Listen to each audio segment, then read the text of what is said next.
歡迎返到嚟黑卡睇深夜電台。喺月光同十字路口之間，我哋一齊嚟探索魔法、靈魂同埋人生嘅選擇。今晚我想嚟傾下《萬能藥師》呢一套戲。魔法係咪真係相信先至生效呢？其實最可怕嘅係啲咩呢？咁喺你唔相信魔法嘅時候，其實魔法會唔會傷害到你呢？咁其實好多客人都會去問呢條問題嘅。即係如果我完全唔相信魔法，咁魔法其實對我會唔會有效呢？咁呢個問題咧，我今日會去用唔同嘅形式去解答俾大家嘅，即係希望大家聽到最尾嘅時候咧，會有更加深層嘅一種理解啦。咁我哋今日會講就係《萬能藥師》呢套戲先啦。咁呢套戲咧同今日主題息息相關嘅《萬能藥師》啦，唔係一套好熱門嘅戲啦。咁但係間中我都有聽到有啲客人有睇過嘅，咁唔知你有冇睇過啦？咁如果你未睇過咧，我會好推薦你去睇嘅，係一套好有懸念啦，同一時間發人深省一套戲。萬能藥師啦，其實最主要嘅設定咧就圍繞一件事情，係咪真係相信先至令到魔法生效？到底魔法嘅力量係嚟自儀式，定係嚟自人嘅信念？呢個亦都係好多人一直以嚟去問嘅嘢，亦都包括學魔法嘅人一直會去探索嘅嘢。咁《萬能藥師》呢一套戲啦，其實就係講一個女主角，佢咧就去到美國嘅一個州啦，咁一個偏宅嗰度咧，好偏僻嘅一個大宅啦，去照顧病人。咁佢受聘而嚟嘅，咁有人就話要服務一啲老人家啦，咁所以就請一個我哋講好似個護士啊，一個護理人過嚟去幫手啦。咁去到幫手嘅時候咧，開頭已經覺得間屋有一啲奇奇怪怪㗎啦。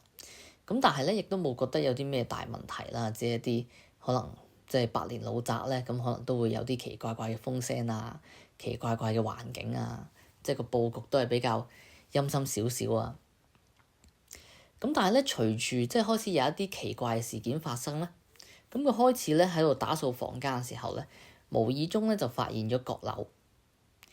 咁你知啦，外國嘅大宅咧，咁通常咧最高咧會有一啲閣樓嘅，尤其是啲閣樓有機會係有啲暗門添嘅，未必咁明顯發現到。咁佢發現咧閣樓有啲聲啦，咁所以就走入去閣樓去睇啦。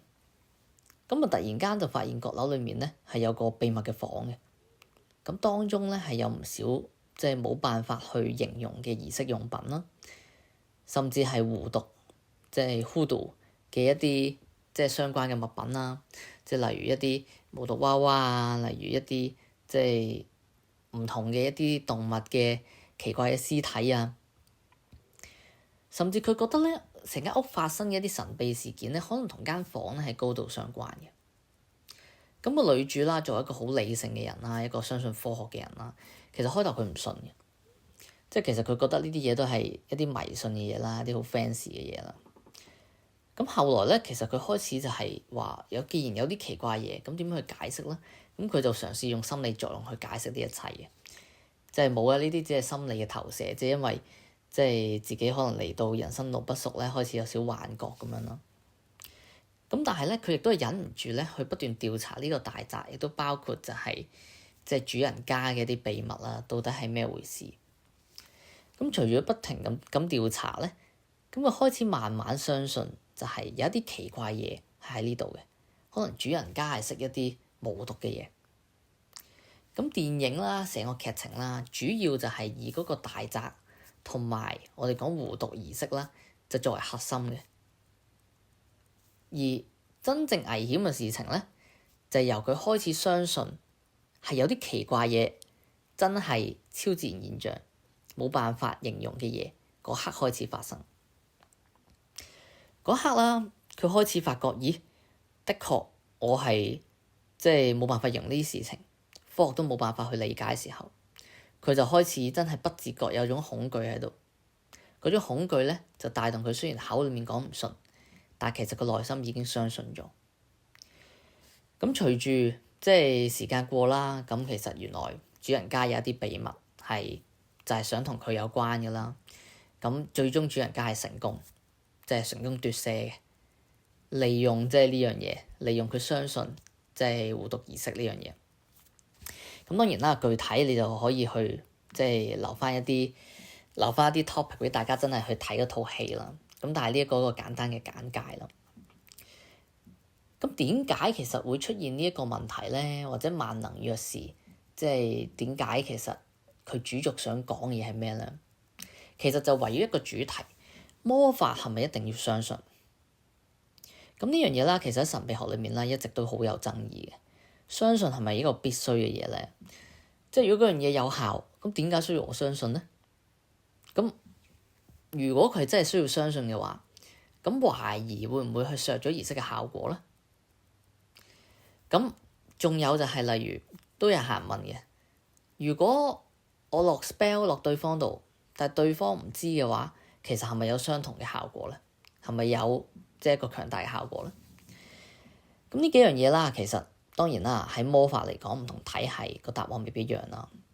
咁但係我可以同大家去分享下，即係西洋魔法啦，亦都包括我哋即係喺呢個行業咁耐咧，其實即係我會俾一個我嘅答案你啦。第一樣嘢啦，相信係必要嘅，相信係好大程度咧去影響到儀式嘅效果，亦都包括就係成件事情運轉得好唔好。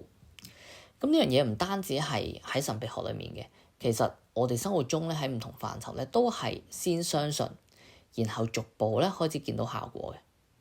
你好簡單地去理解咧，最原始嘅時候，可能你諗我而家想飲杯水。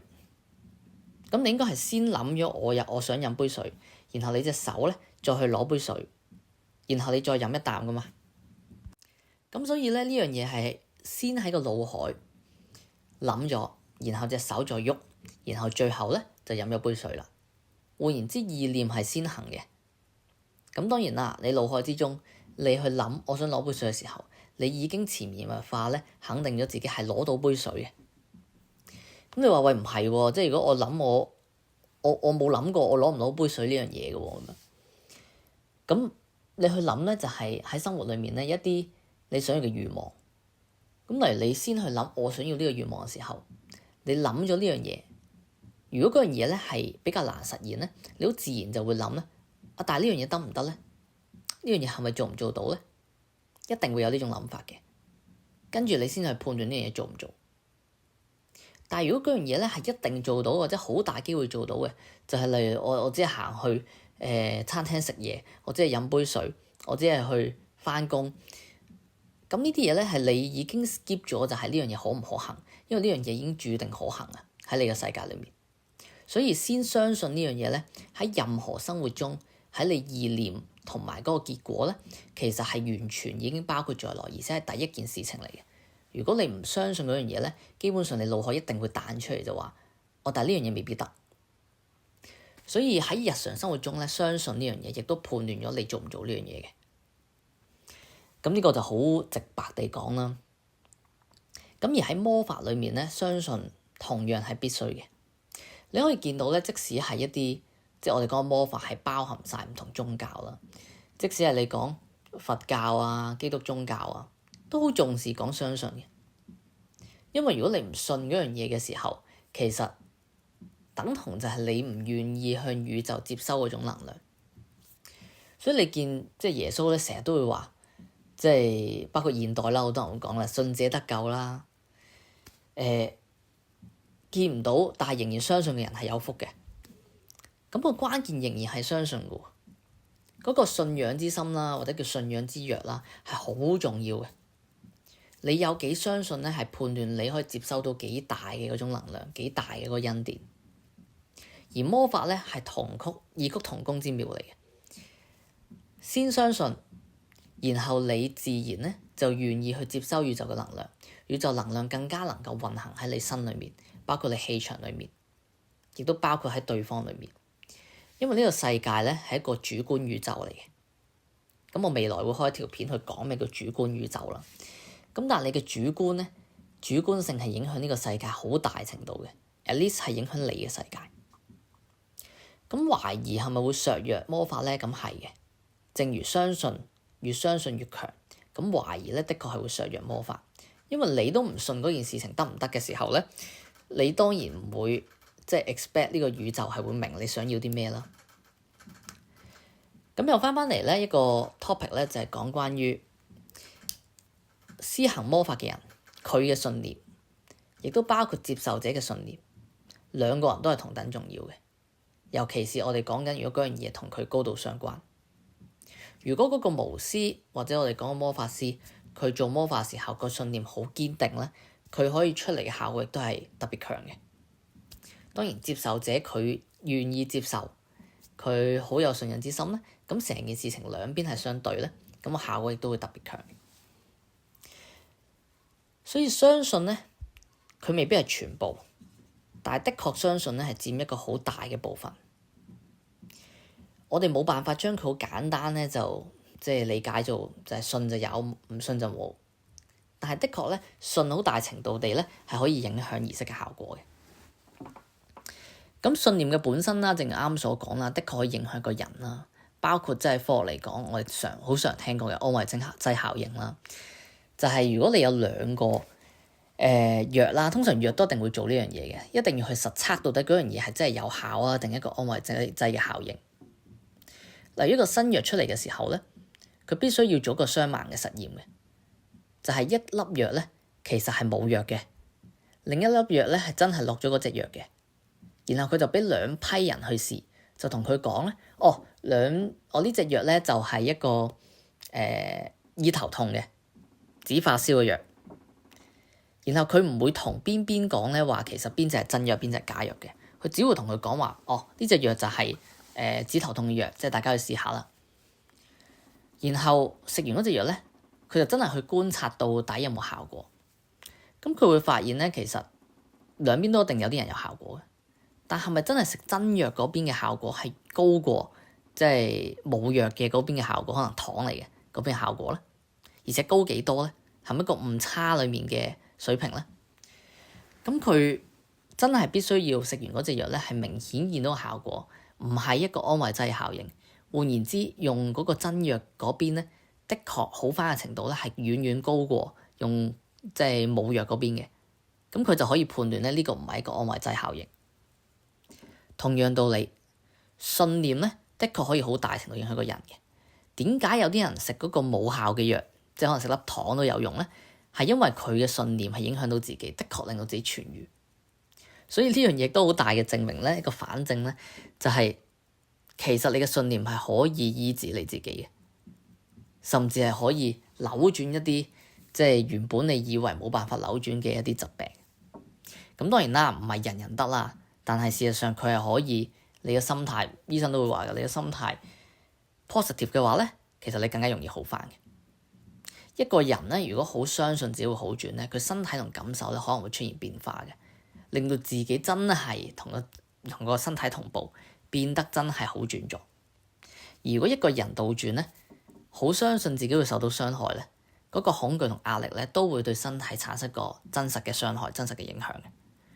就好似咧，如果你睇個《紅樓夢》咧，你就會知咧，所有人咧喺度喊，例如